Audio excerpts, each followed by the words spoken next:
Bonjour à tous et bienvenue. Je commence par remercier tous ceux qui se sont abonnés, du coup ça me donne envie de continuer. Quelques petits changements de forme pour cette vidéo, le premier a dû vous sauter aux yeux, c'est que je parle. Pour cet épisode, j'ai décidé de faire un essai d'incrustation. Ce qu'on appelle incrustation, c'est le fait d'intégrer un morceau de bois dans un autre. En l'occurrence, j'ai incrusté un morceau de buis en bois de boue dans du chêne, en le découpant à la scie à chantourner. Ça m'a permis de faire ces jolis petits sous-verts. Alors pour faire ça, il y a différentes méthodes. Celle que j'ai choisie est plutôt simple, et vous allez voir que malgré tout, j'ai rencontré quelques écueils et je trouvais dommage de ne pas les partager avec vous. Mais comme j'ai eu vraiment pas mal de problèmes, d'une part, je les ai pas tous relatés, et d'autre part, j'ai essayé d'être bref. Bref, j'avais cette bûche de buis, je me suis dit qu'il fallait que je trouve un moyen pour en faire des rondelles d'épaisseur à peu près égale sans avoir trop à rattraper au ponçage. J'ai opté pour la scie à ruban avec le petit chariot qui va bien. J'ai attaqué, j'ai bien vu que ça coupait rien, j'ai continué. Je me suis dit que le buis c'était trop dur, que la scie était pas assez puissante et la lame pas assez affûtée. J'ai vu le résultat, je me suis dit que j'avais raison. J'ai opté pour la scie circulaire avec le gros chariot qui va bien, en sachant très bien que la lame faisait pas la hauteur de la bûche, que j'aurais pu retourner la bûche pour finir la coupe et que vu la gueule de la bûche, je serais pas tombé en face. J'ai mis la caméra sur le chariot de coupe pour faire une belle prise de vue. Du coup ça a tremblé, encore plus que dans les autres vidéos. Je me suis dit que comme j'avais pas besoin de toute la surface des disques, je pouvais les finir à la scie à main. Ça m'a rappelé cette blague pourrie, comme quoi les scies japonaises étaient ni bonnes ni mauvaises. À la fin, les rondelles étaient d'épaisseur irrégulière et trop petites pour ce que je voulais en faire, donc inutilisable. J'ai laissé traîner la chute dans l'atelier et depuis, tout le monde me félicite pour ma chaise. Je suis retourné dans la grange, j'ai trouvé une autre bûche de buis. Je me suis dit que pour faire des rondelles plates, il fallait une bûche ronde. J'ai coupé ce qui dépassait et j'ai installé la bûche sur le tour pour dégrossir jusqu'à obtenir une forme cylindrique sur la majorité de la pièce. J'ai fabriqué encore un chariot qui va bien et j'ai mis une butée pour la largeur de coupe. J'avais enfin des rondelles plates. À ce stade, je me suis dit que je pouvais recommencer à parler normalement. Bref, j'ai fait des rondelles de buis. Ensuite, j'ai déligné une planche de chêne dans la largeur et dans l'épaisseur pour obtenir deux pièces épaisses de 8 mm. J'ai débité en longueur de 9 cm environ en prévoyant un débord que je couperai à la fin.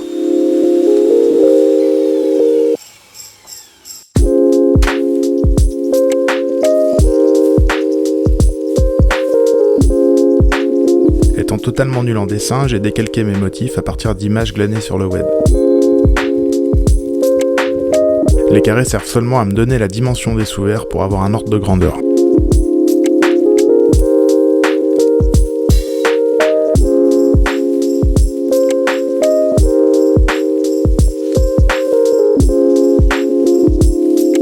Si j'ai pas imprimé les dessins tels quels, c'est simplement pour pouvoir les retoucher et les mettre à la dimension souhaitée.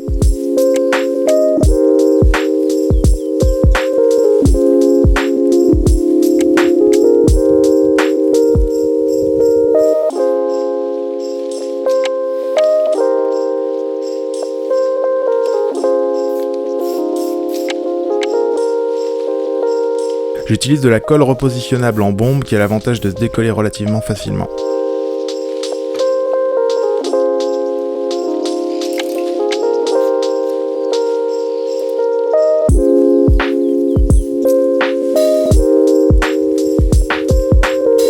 Je superpose mes deux pièces pour pouvoir les chantourner simultanément et obtenir une coupe identique.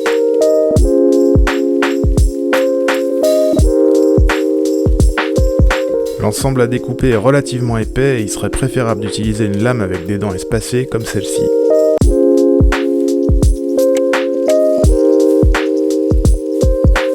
Le problème, c'est qu'elle est relativement épaisse et que je veux un trait de coupe le plus fin possible. Je m'aperçois que plus je réduis le pas de denture, plus la lame est fine. Je vais donc utiliser une denture fine, mais je serai obligé d'y aller tranquillement. Ça tombe plutôt bien parce que j'ai pas droit à l'erreur. Je suis obligé de suivre scrupuleusement le trait, à la différence d'une coupe classique où on peut passer tout droit dans les endroits difficiles d'accès, puis revenir plus tard pour finir le boulot en plusieurs fois si nécessaire, puisque ce qui entoure le sujet est de toute façon perdu. Dans ce cas, si je procède de la sorte, je détériore forcément une de mes deux pièces, celle du dessous ou celle du dessus, et j'ai besoin des deux. Je commence donc par les formes les plus simples pour me faire la main.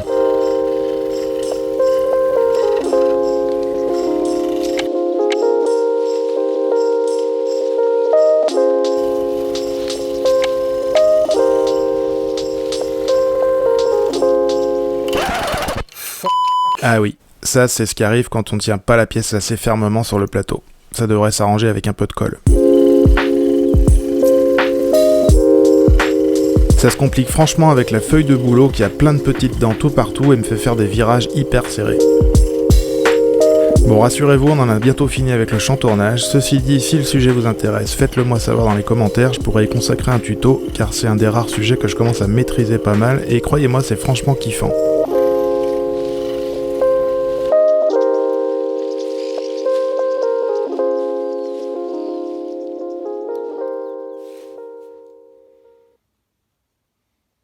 Allez, c'est pas grave.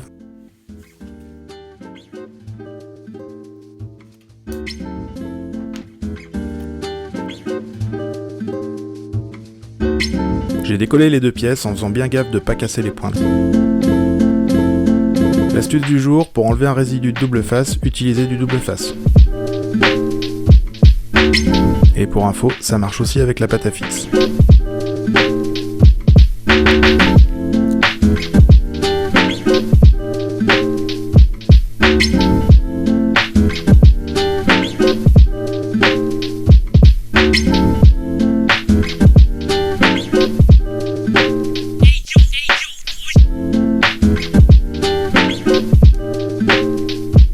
Je suis passé au collage, qui évidemment n'est pas idéal en raison du jour entre les deux pièces, malgré le choix de la lame la plus fine.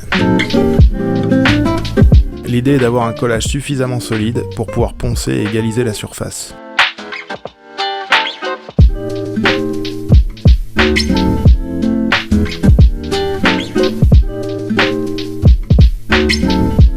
J'ai réparé ma boulette.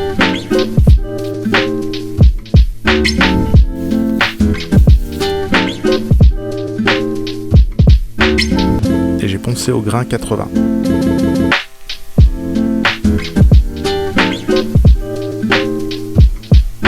Pour l'autre face, j'ai utilisé une vitre pour bénéficier d'une surface plus plane que mon établi tout gondolé. Puis je suis passé au grain 120.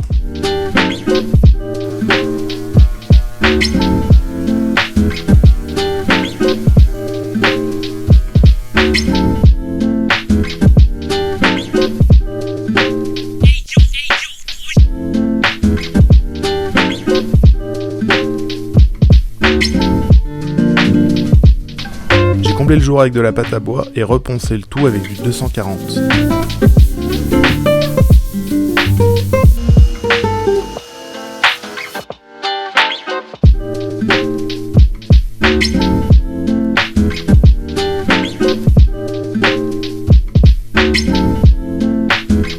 Ici, je recoupe les pièces à la dimension finale en éliminant les bords abîmés par le ponçage.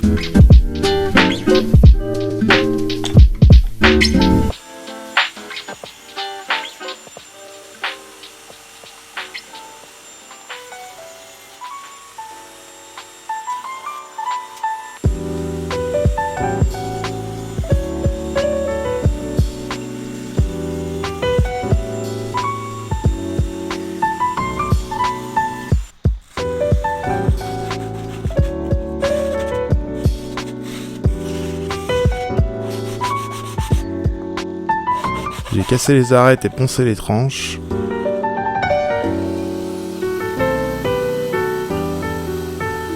Et j'ai poli les pièces pour finir à l'huile de lin.